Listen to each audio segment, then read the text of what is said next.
Hello and welcome to Bookends, the show for teens who love to read. I'm Brian Sullivan, a senior at Fort Collins High School, and here with me today is a fellow IRS member, IRS's Interesting Reader Society, and also one of the librarians from the Poudre Library District. I'm Luke. I'm a junior at Poudre High School. And I'm Diane Tasillo, and I am the Teen Services Librarian at the Harmony Library of the Poudre River Public Library District. And today we are going to be talking about e-readers. I see that you have quite a few various e-reader equipment. Luke, would you like to start? Sure. Okay, so I brought a Kindle Touch with me. It's pretty simple. It's, touch screen, various books on here. And you can also have active content, games and stuff, and also audiobooks, which is a feature they've had on for a little while, right. As well as music. Yeah. Pretty simple. Actually, a lot of these readers do a lot of things these days. They not only allow you to read and listen to books, but there's internet access and email and games and different things like that you can put on, right? Right. That's kind of a nice thing, a nice development over the latest versions of these devices. I brought my Nook with me today. This is a Nook tablet, and you can see my main screen, and if you go through here you can see there's lots of different books on here, my Scrabble game, lots of other things, my email, all different kinds of things I have in my my library here that I can access through my Nook. And not only books that I can buy, but books that I can access through the library, and I'm going to tell you about that in a minute. I also brought my tablet with me today. This is a tablet that is an Android tablet that I can also use to download books and to listen to music and audiobooks on. And what did you bring with you today, Brian? I brought with me my Kindle. It's a Kindle 3. So it's sort of out of date, but here is my home screen. As you can see, I have many of my books organized in collections, which makes it quite easy to figure out which type of book I want. It's like I have classics, and in there are things like Alice in Wonderland and Around the World in 80 Days. And then I also have a few books that I read frequently enough, or that I just can't decide on where they belong, and so I keep them just on the regular screen. And so I've got like a Steve Jobs book, and I've even got a magazine, the Ellery Queen Mystery Magazine, which is a really neat thing that these have, is that you can read a book, but you can also get magazine subscriptions that are delivered to your device. And in addition to that, I also have brought my iPod Touch, which is a really cool thing. Here I have the Hitchhiker's Guide to the Galaxy, which is a book that I have. This is actually running a Kindle app, which is something that's really nice, is that Kindle, you don't have to buy a Kindle. If you have an iPad or an Android tablet or something, you can download the Kindle app and still access Kindle books. And so it's really nice. And one neat feature with this is that you're actually able to change the font. So it's like I could make it so that it's the font that the book comes in, which is this, or I can change it, and it's like maybe that's not as easy for me to read, and I can change it to Helvetica, and I could make it maybe a little bigger so that I can read it more easily. Right. And it's just really cool. Yeah, I have an Android smartphone, and I can do a lot of the same things with my Android smartphone. I have my Overdrive app on there, and I'll explain what Overdrive is in a second, and some other ways that I can download materials to my smartphone. So it just depends on where you are and where you're going, I guess, and what you want to download and what you want to listen to, and you have a lot of different choices, it looks like, for listening or reading on these devices. So I'd like to just spend a minute talking about some of the things that you can get for free from the library. At the library, we offer quite a bit of information about accessing ebooks and audiobooks. We have a downloadable section. Have you guys used that at the library webpage? Yeah. When you go into poudrelibraries.org, which is the library's main webpage, there's an orange bar on the left side. And if you go to that orange bar, you'll see a section on there called Downloadable Library. And you click on the downloadable section, and it brings you up to an area that includes audiobooks and ebooks and music, and even there's a few DVDs you can even access from that. Cool. But it's a really cool thing because you can go right to the library webpage with your library card, and you can download all this material for free. So you may be wondering, how do I access that stuff? There's so much there. We actually provide a link on that page. It says eMedia Classes. And if you click on that link, it'll give you information on how to download to any of these devices we brought with us today and more. So if you go there, there's PowerPoints listed for each one of the classes. Now, the classes are actually offered in person at different times. But if you don't have time to get to a class, or if it's not a convenient time for you, you can actually go in there and you can download or just pull up or copy or whatever, print off the handouts that are posted there. And you can follow step by step on your own to download the information to your devices. So it's kind of a handy tool. Now, as long as you have a library card, which is, how much does a library card cost, guys? Zero.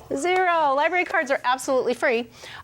Your free library card will get you into the library webpage, and you can go into any one of our sections on there to download books, as I said, and audiobooks and magazines as well. We have a new section called Zinio, where you can download the current issues of many, many magazines, the magazines that the library subscribes to. The full issue of the magazine can be downloaded to your tablet for free with your library card. Did you guys know about Zinio? I'd seen it, but I hadn't actually used it yet, so that's really cool. Yeah, it is. Like, yeah, it's a great resource. So that's just another great thing that we offer. Another thing that we have on the webpage is called Freegal. Have you guys used that at all? My brother loves it because he likes music that's a little older, and they've got a lot of that. Right. And it makes it so that he doesn't have to buy a whole album of stuff where it's like maybe there are a few songs he likes, but most of them he couldn't care about. And so it's really, it's a really nice thing. Yeah, you can download up to 5 songs a week from Freegal for free, and you can keep them forever. They're yours. Once you download them, it's not like it expires, like a book has a certain time period that you would check it out. But a song that you download from Freegal is yours to keep. You can put it on your device and just keep it on there forever. So it's kind of a cool thing. Actually, just last night I discovered an interesting song, and I downloaded it. That it's a jazz version of the theme to Buffy the Vampire Slayer.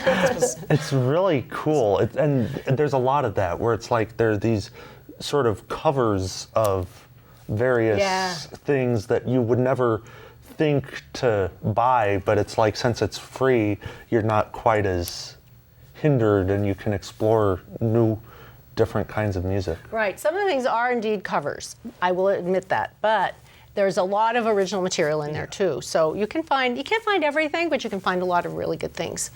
And speaking of music, there is one other place on there that's called Our Music Online.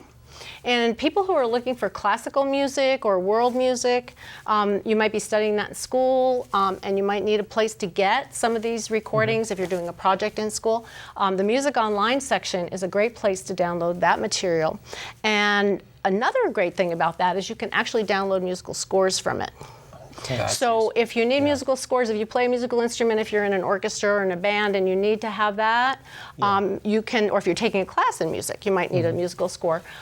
You can go to that webpage and you can get some musical scores from there. So it's just one more cool thing we have. It's useful. That is really At the library. useful. I have a friend that was frantically calling, Boomer Music this morning, trying to get a hold of a score for a project that she was doing, and they were like, "Well, which score do you want? We have this one and this one." She was like, "No, I just want the basic one," and they couldn't find it. So this way, she could go look it up herself. Yep. If she goes to the library webpage, ask her to go on Music Online in the downloadable library, and she can find that section where they can actually retrieve scores from there.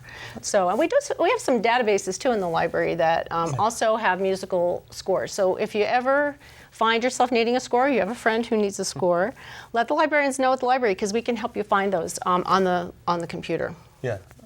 Just that a is good thing to keep in mind. Yeah, because that would be quite useful. There's actually a song whose score I've been looking for a long time, and if it has it there, that might be quite useful. Yeah. So you never know what the library has, right? Lots of cool I have to stuff. say, I'm glad you guys have those classes, because I always have frantic relatives that are calling me about, what do I do if this pops up in my Kindle or it stopped working? Go check this out first, please. Right. They can check on the webpage, and they can also ask the librarians at the library. We do have special training to learn how to help people with downloading to their devices. And we also have digital services specialists at our library district, so that if somebody needs one-on-one help with working with their particular device, if they have a special problem that they're trying to overcome, we have people that can actually help them to solve those problems and get the downloadable materials working. Yeah. So that's good to keep in mind too, right? Probably better than someone asking me, how do I download this onto my Nook? It's like, I don't have a Nook, so I don't know, but I will Exactly. try, and I'll probably end up breaking your Nook, so don't let me do anything. Yeah. Well, one of the things that you have to do when you are using the Nook, you have to make sure that you have the Overdrive app available. You have to download that to your device. That's one of the key things. This is just a screen from my Nook that shows some of the books I have in my Nook library.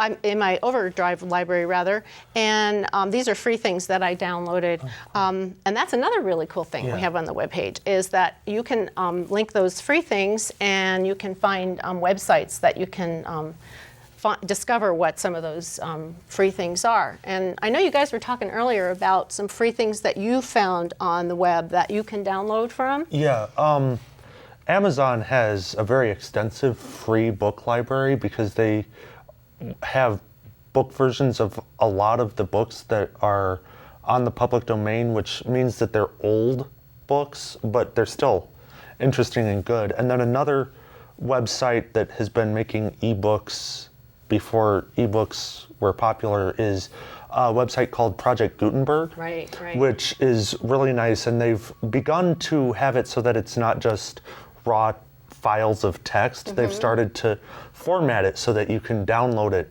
to use on a Kindle or a Nook or what have you. They've started to make it so that it's more friendly to the special devices, rather than just, here, you can read this text on the internet. Right. It's nice, especially because if you search on the Kindle store or whatever for free books, you get like 40,000 hits or something, and you have to scroll through all of the, trash that's on there that people have self-published. Which is one of the really cool things about Kindles. Unfortunately, because it's not filtered by Amazon really, there is some stuff out there that's not worth reading, but the nice thing about it is that you can publish anything as long as you can use a PDF file. You just can take it from a Word document, convert it to a PDF, and if you have an account with Amazon, you can publish it on there for free, and they'll give you a 7% royalty. I mean, you have to be 18 or older, although if you're a minor, you can have a parent just apply it to their account instead. Yeah, that's pretty It's really cool. useful. I guess if you were a teen that was writing and you wanted to get your work published, that might be an option. Yeah. If you wanted to get it on there and see what happens, see if people are reading it and responding to it. It's something where it's like it could lead to getting like whatever, like Scholastic or Bloomsbury to say, here, we'll publish your book for real because it did so well on Amazon. That's over the summer I was taking a writing camp, and we had an editor come in who talked to us about what goes on in the editing world, especially in New York, of course. And she talked about how there was a girl that went to several publishers and asked them to publish the book, and she had already built up quite a following online on websites, writing websites like Figment and Wattpad, stuff like that. And the editors all turned her down and said, we don't want to publish this right now. It's not going to fit the market. She e-published it and let all of the people that were following her book know, and it was like she was publishing it for 90 cents or something, and thousands and thousands of people ended up buying the book, and the publishers were like, wait, we'll publish it because of that. That is very good information for anybody who's out there who's writing, to just use that as an example of what can happen. So great, that's a cool story. Thanks for sharing that. That's really, really a good one. So, so what else do you think? What have you read on your ebooks that you found to be especially good? You want to share some books maybe that you liked? There was a book that I read a while ago. Let me see if I can find it. It's by Dan Wells. It's called Partials. And I got it the day it came out, actually, because I was really looking forward to reading it. I think it's here, maybe. Yep, there it is. It's a dystopian novel about there's a disease that's broken out on Earth, and most of the population has been wiped out. Yeah, let me try and find the beginning. Here we go. Come on. Trying to get it to show the cover. It's always finicky. I know, they always give you all those other pages with the table of contents and all the introduction and the memorial page and all that. Yeah, there's the page. So it does give you the page as if it was the cover of the book. Yeah. So you might want to hold that up so we can see so that. everybody can see it. Yeah, that'd be cool. The nice thing about Kindles is that it does jump ahead to the start, so you can get right through that paging through copyright and blah, blah, blah. Right. But anyway, it's a really interesting novel, and the sequel just came out, and I'm really anxious to get it. I found it out because there's a podcast by the author and several of his friends that I listened to, and they mentioned it on there, and I was like, oh, I have to go buy the book now. But it's a really good read. There's some interesting stuff in there about, dystopian conflict, and, what do we do if we can't trust these people, and what do we do if we can? Certain different groups and religious tension, especially. Definitely a good read. And I'm trying to find the front page of a book that I read recently on here, and I'm having trouble finding it. It looks like I'm at the end of the book instead of the beginning. This was a book that I read by Terry Pratchett. It's the new Terry Pratchett book called Dodger. Yeah, and have you guys read it? Yeah, have you heard of it? But you haven't read it. It's almost like historical fiction. It's about a boy who is kind of a sewer rat. He goes into the sewers of London, and he tries to find riches down there, things people have dropped down the sewers by accident, money and jewelry and things like that. And he does find those things eventually, and he's making an okay living with the little bits and pieces that he does discover down there. But one night when he's down there, he hears a woman screaming, and he goes up and he realizes that these men are beating her up. And so he rescues her. He saves her life and gets her help. And he finds himself caught up in a mystery of who this young woman is. And a really cool character who's in this book is Charles Dickens. Oh, cool. Yeah, and so he becomes his friend and his mentor, sort of, in a lot of ways. And it's really interesting how Dodger, the main character, the sewer rat boy, how he actually manages to solve the mystery and to change his life around forever as a result. Yeah. So that's one of my favorite books I've read on here recently. Yeah. How about you, Brian? Have you read anything? Yeah, this is actually, I'm going to share, this is the first book that I ever read on my Kindle. And it actually was a book that was for free from Amazon. So you'll get to see that some of the formatting is not perhaps the best, but I read the original Beauty and the Beast story that is what every other version of Beauty and the Beast is based off of. And so basically the story is, I assume, well known, but it's about this girl named Belle who her father goes off to go trading. In the Disney movie, it's shown as he's an inventor and he's going to a fair, but in real life he's a merchant, and he goes off to trade in a town nearby, and he gets sidetracked and ends up in a castle and is imprisoned by a beast. There are no magical talking objects though, and his youngest daughter Belle does trade herself in for her father's freedom, and many of the basic storylines are similar to later versions. One thing though is that you actually get to see the enchantress who transformed the prince into a beast. You actually see her, and she like threatens the beast when Belle goes off to help her father, and so it's interesting. It's definitely something where parts of it are developed in various adaptations later. Parts of it are more fleshed out there, but then there are parts that are actually very poignant and stuff in the story itself that I just find very interesting and fun. Great. That's cool. How about you, Luke? Do you have any more books that you read on your devices or listened to that you Actually, really yeah, the podcast I mentioned earlier. Let me see if I can. The screen's probably very dim because had it on low for a Wow, while. that's really small. Yeah. I used to use it for running, but I'm always afraid of damaging it.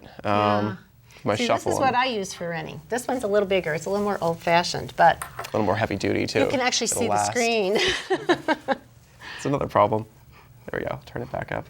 The podcast is called Writing Excuses, and it's quite a few well-known authors. It's Brandon Sanderson. I don't actually have a cover for it, so I guess I don't need that.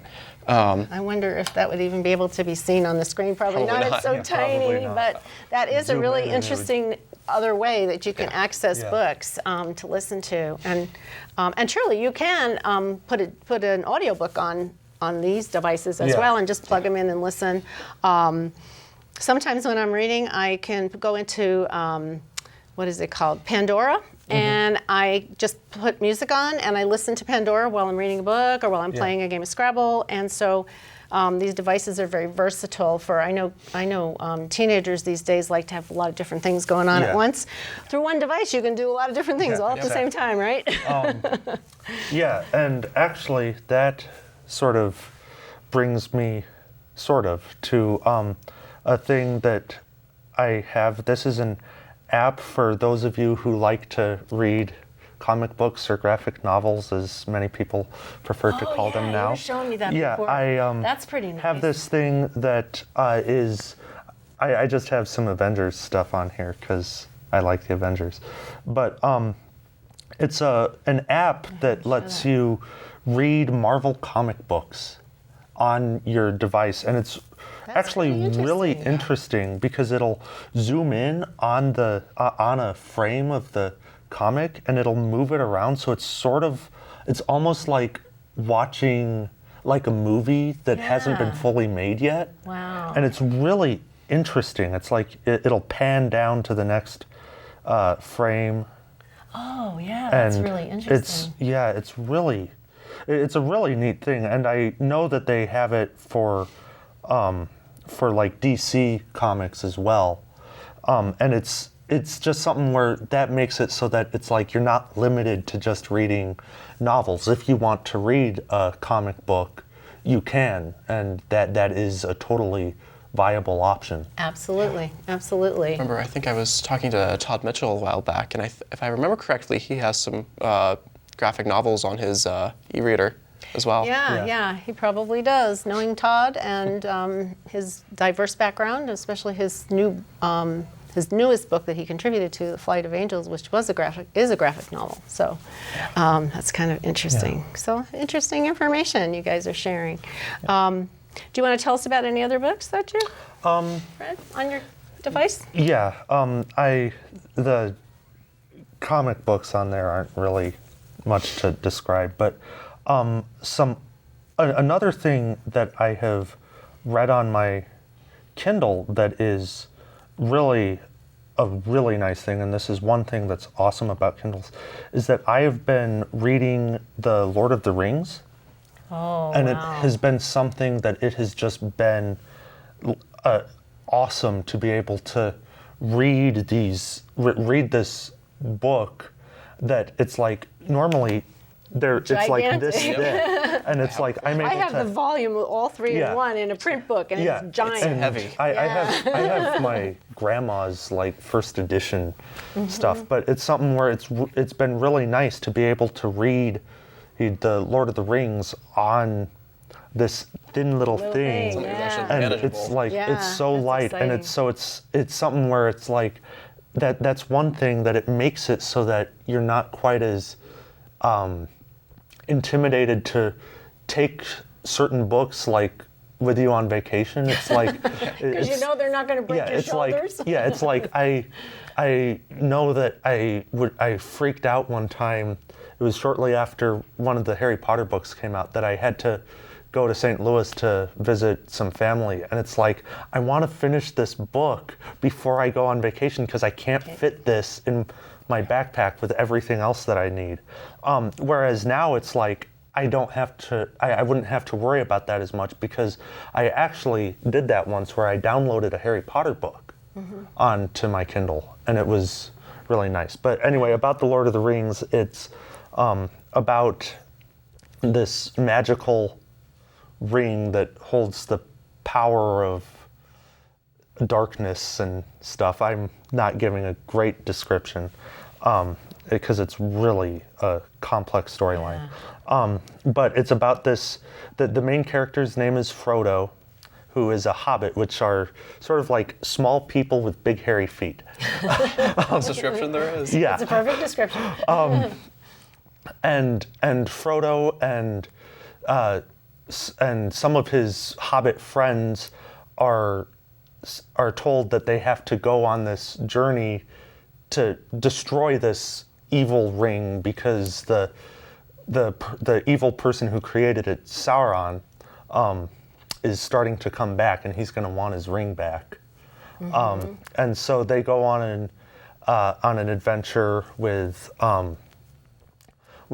sort of a motley crew of a wizard named Gandalf, an elf named Legolas, a dwarf named Gimli, and as well as a couple of men, Aragorn and Boromir. That is basically what the first part of Lord of the Rings is about. The Fellowship of the Rings is basically about just this adventure, and it honestly gets sort of dry because After a while. Just because there's a lot of progress toward the end. Yeah, but then you move into, but then the second part of it is called the Two Towers, which is totally awesome. They have these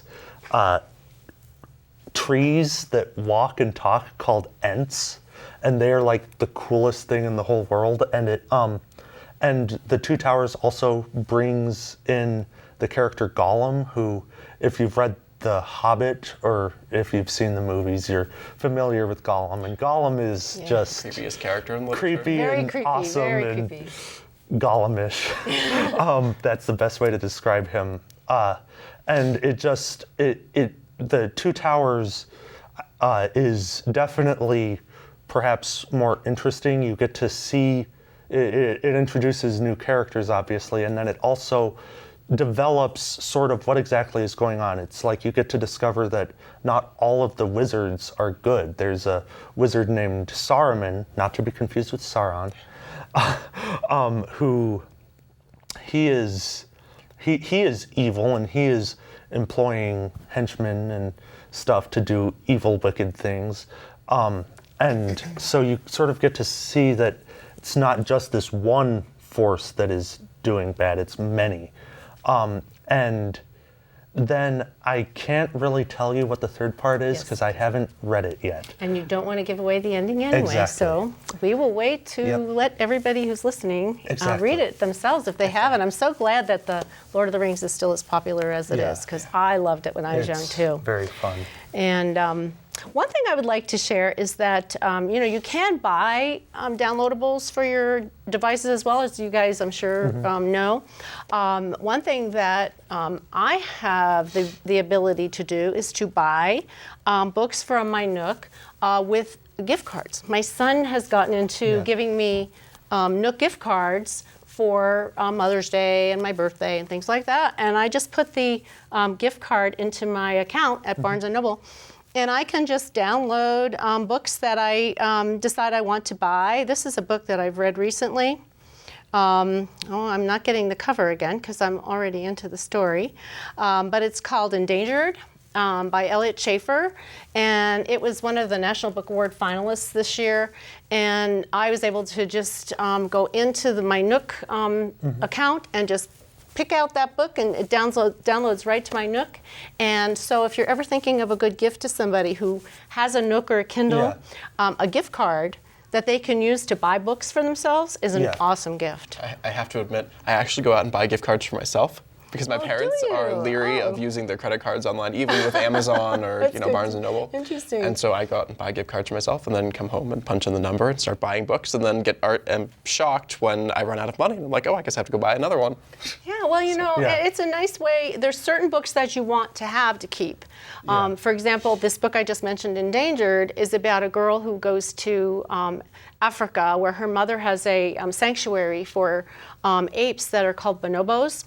And she goes there and rescues a baby bonobo, and in the process of things, there's a civil war, a big uprising, and she finds herself trapped there with dangerous men with guns all around. They come over and they take over the wildlife sanctuary, and she finds herself on the run with this baby bonobo, trying to survive in the jungles of Africa, and she goes on this incredible adventure. It's a wonderful survival story, and it's kind of unique because it is about a unique subject, rescuing a baby ape from these people that are trying to chase them. And for once, they're not poachers either. They are also poachers. Oh. These people are all kinds of evil guys. So yes, there's part of it too. Yeah.